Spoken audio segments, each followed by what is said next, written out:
Criança feliz. Pergunta.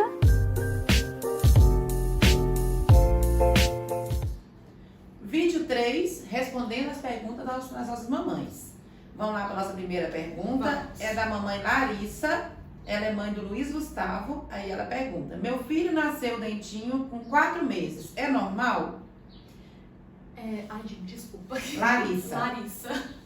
Larissa, olha, o padrão, geralmente, para menino começar a nascer dentes é em torno de 8, 9 meses. Só que isso é uma média. Então, os estudos, se pega, tem tanto de criança, faz aquele amontoado e traça uma média. Então, na média, menino 8, 9 meses, menina 6 meses. Nasceu com 4 meses, não tem importância, não tem nenhum problema. Inclusive, tem crianças que nascem com 4, tem crianças que vão nascer com 1 ano e 2, e nem por isso tem problema, tá? Então, pode ficar tranquila, mamãe.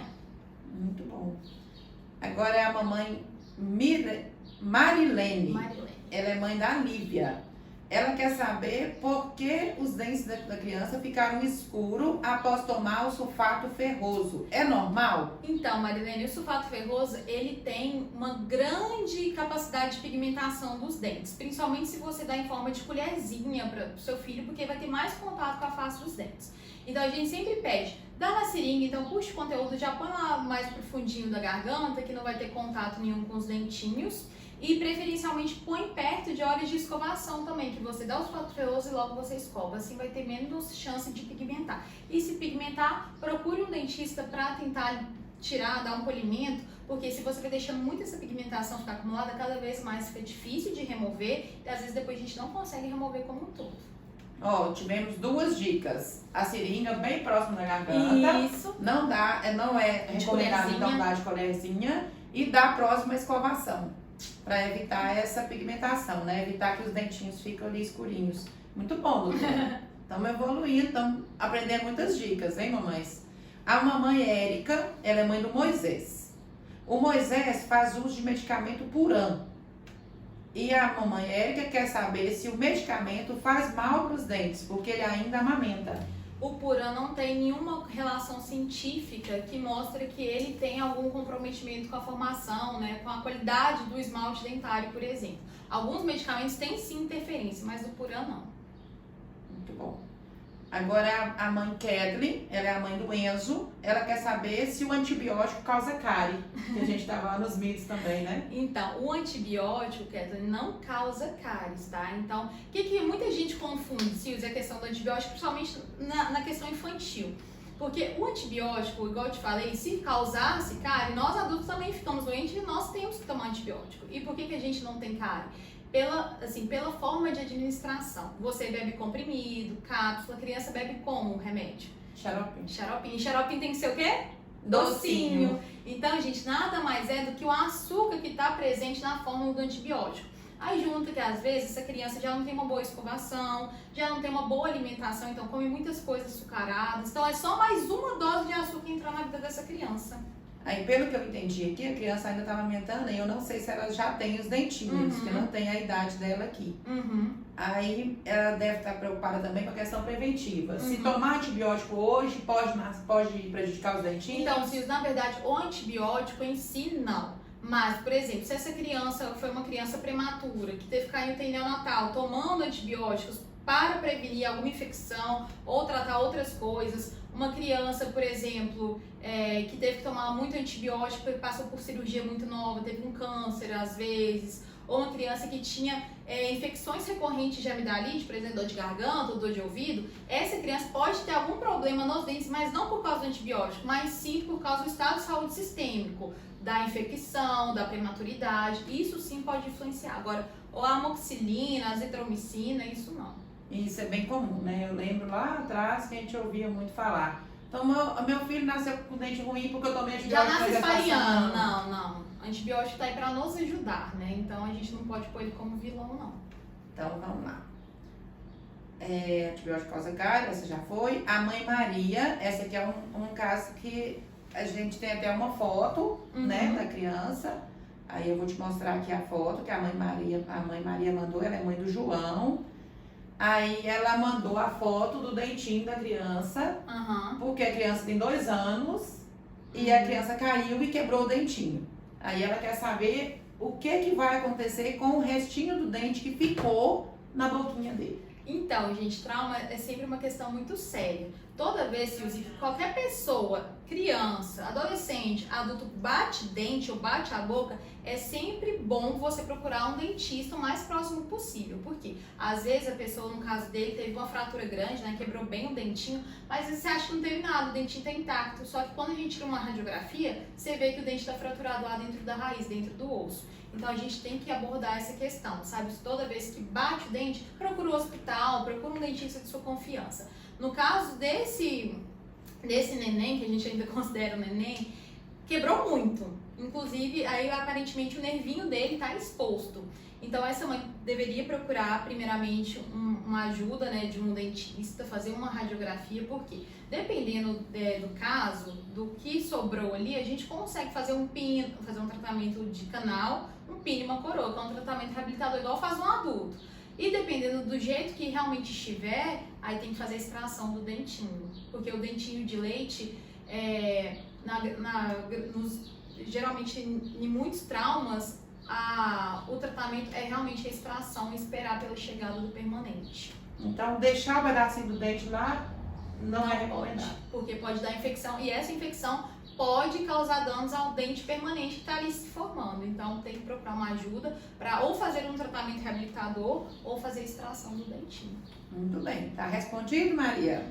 Então, vamos lá. A mãe Joana, ela é mãe do Gabriel. O Gabriel tem 1 ano e 4 meses. E a Joana quer saber se ele terá diarreia quando os dentes pilão. Aí depois eu quero saber o que é o dente pilão. Interessante. Eu também chamo de pilão, os últimos, né? São esses dentes mesmo. Aí quando eles nascerem, ele também... E também ele está com um dentinho escuro e gostaria de saber se pode ser cárie. Então, vamos lá. Primeira coisa, vai ter diarreia? Não sabemos. Tem crianças, Silvia, que passam pelo nascimento dos dentes e não tem nenhum sintoma. Não baba, não tem diarreia, não fica irritada, que a mãe nem percebe que tá nascendo dentes. E tem crianças que têm todos os sintomas, então assim, não tem como eu prever se ele vai ou não ter. Pode ser que tenha, né? Vamos torcer para não ter. E a questão do dentinho escuro. Então, a questão do dentinho escuro, Silvio, tem que ver qual dente é o que tá escuro, porque às vezes é um dentinho da frente, né? Já que já tá nascendo os pilãozinhos, digamos, os molares, é porque já tem dente anterior. Às vezes é o dente da frente que às vezes essa criança já caiu, bateu esse dentinho e ele escureceu, que é uma resposta realmente ao trauma. Pode ser realmente uma questão do sulfato ferroso, pode ser a questão de uma lesão de cárie ou algum outro distúrbio que pode ter nascido com esmalte dentário, sabe? Que a gente tem algumas manchinhas que podem nascer com dente. Então tem que passar também por uma consulta com o dentista para avaliar. Muito bom. Vamos lá, tem mais 3 perguntinhas aqui. A Norma, mãe do Davi, quer saber qual é a idade ideal para começar a escovação e com qual frequência. Escovação. Quando começar? Nasceu o primeiro dente, escova. Não tem essa de, vou esperar nascer o zóio do fundo. Não. Nasceu o primeiro dentinho, tem que escovar, de preferência 3 vezes ao dia. O neném, Silvio, é mais complicado de escovar. Muitos não abrem a boca. Tem que ser realmente um pouquinho forçado ali, que quando você começa a inserir isso na rotina, ele vai ficando mais tolerável com a escovação. Mas assim, nasceu o primeiro dentinho, 3 vezes ao dia. Michele, não consigo fazer 3 vezes ao dia. Pelo menos fazer de manhã e antes de dormir. Muito bom. Agora aqui, achei interessante que as visitadoras também, né? Até porque a gente como visitadora, a gente tem que levar as orientações à família. Né? Tem muitas famílias que não têm nem acesso à rede social, não tem acesso que a gente vai enviar esse vídeo por meio de aplicativo, né? Do WhatsApp. E daí tem uma visitadora que ela tá com uma dúvida até para passar para as outras mães. A Lauren, é Lauren mesmo, né? O nome dela. Ela quer saber se existem fatores de risco causados pela cárie. E se tiver esses fatores de risco, se interfere no desenvolvimento da criança. Fatores de risco, temos muitos fatores de risco. Primeiro, fatores de riscos locais. Então, se uma criança, por exemplo, tem uma cárie muito grande, ela tá ali com risco de desnutrição. Primeiro, porque a cárie dói, o dente dói. Essa criança às vezes não vai conseguir comer, tomar um suquinho mais ácido. Então, às vezes a mãe faz um suquinho de laranja, essa criança não consegue tomar, não consegue muitas vezes comer alimentos mais duros, igual carne. Tem muito paciente meu que chega aqui com muita dor e não consegue comer carne, porque quando vai mastigar, dói. Então, isso é um fator de risco local, uma desnutrição infantil, né? Tem outros fatores de risco também para os dentinhos que estão por vir. Então, vamos fingir que essa criança está com uma cárie imensa, que tem que fazer um tratamento de canal, tá com aquela infecçãozinha, que você vê uma bolsinha de pus ali, e essa mãe não trata porque acha que o dente de leite vai cair, não precisa tratar.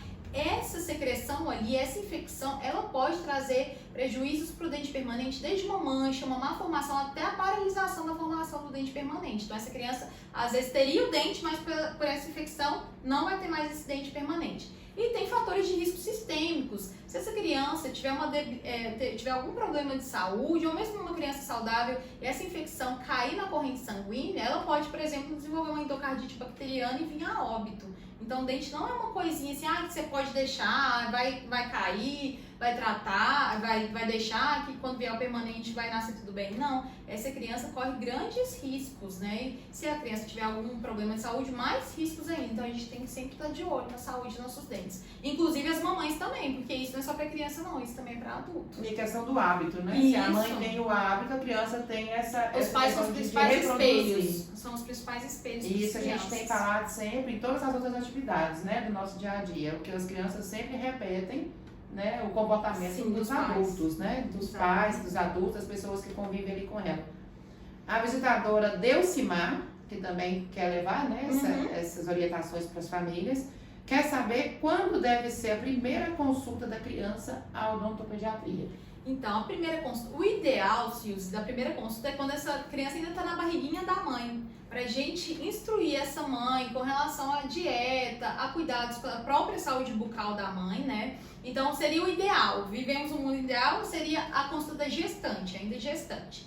No mundo que a gente sabe que não é esse, seria quando aparecesse o primeiro dentinho da criança, pelo menos, né? Claro, algumas crianças têm alguns probleminhas antes mesmo de ter dentes, então essas têm que passar, mas digamos assim, por regra, nasceu o primeiro dentinho, passar por consulta odontológica, né? Que seria em torno de 6, 8 meses de vida. Mas aí a gente sabe que a maioria traz a partir dos 2, 3 anos de idade. Muito bem. Então, doutora, agora é uma pergunta da visitadora Silzi, tá? Que assim, a gente sabe, a gente está passando aí, né, vivenciando a situação de pandemia, né, que muitas questões mesmo a gente tem que ficar mais restrito, né? Inclusive as nossas visitas estamos fazendo com esse modelo de vídeo, porque não estamos podendo visitar, né? Então estamos tentando levar da melhor forma possível para essas mães, essas orientações. E daí tinha aquela escovação nos PSFs, que funcionava muito. E hoje as mães podem reproduzir em casa, como que elas fazem para tornar esse momento mais interessante, que a criança aceite essa escovação? Então, Silvia, o que eu sempre falo para os pais é o que você já falou, os pais são espelho. Então, primeiramente, se os pais têm essa rotina de escovação, de estar ali, né, e os filhos verem esse momento, elas já ficam mais atraídas pela escovinha e a pastinha de dente. Então, eu sempre falo para as mães, principalmente quando as crianças são mais menorzinhas, né, mais pititicas, que quanto mais lúdico for o momento, melhor. Então, assim, põe uma musiquinha, tem várias musiquinhas na internet, Mundo Bita, essas coisas, Galinha Pintadinha, eu acho que tem. Tem episódios da Masha, da Peppa, em que mostra, então é legal você às vezes pôr no celular pra criança. Outra coisa que eu falo pra mamãe é falar assim, você vai escovar o dente da mamãe e a mamãe vai escovar seu dente. Então trazer esse momento mais família. Um momento de interação. Exatamente, né? proximidade com seu filho trabalhar mesmo. também a questão do vínculo afetivo. Isso, né? Que é de extrema importância. Isso, e assim, nunca colocar escovação, dentista, visitar o médico como castigo. Ah, se não escovar, você vai ter que ir no dentista para arrancar o dente. Nunca põe isso, porque a criança fica com medo.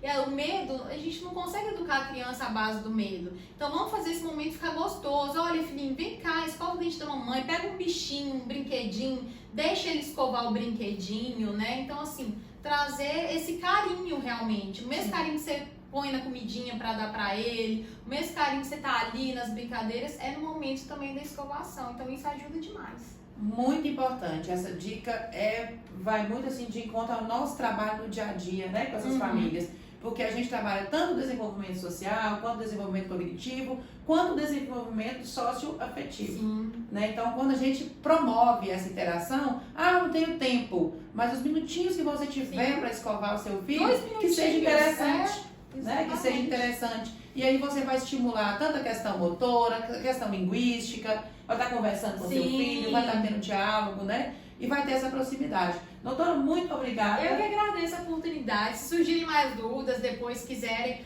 uma segunda fase da entrevista, estou aberta aqui a qualquer coisa. Às vezes tem alguma mãe que gostou dos vídeos e às vezes vocês não vão ter tempo de vir aqui, me manda no WhatsApp que eu respondo com o maior prazer para vocês. Muito bem. E as mamães que quiserem conhecer também, trazer as crianças aqui na doutora, é só conversar com a visitadora, né, que é o visitador que vai até a sua casa, que ela vai te passar o contato da doutora para que vocês possam conhecer o consultório dela. Tá bom? Obrigada e tenha uma ótima semana.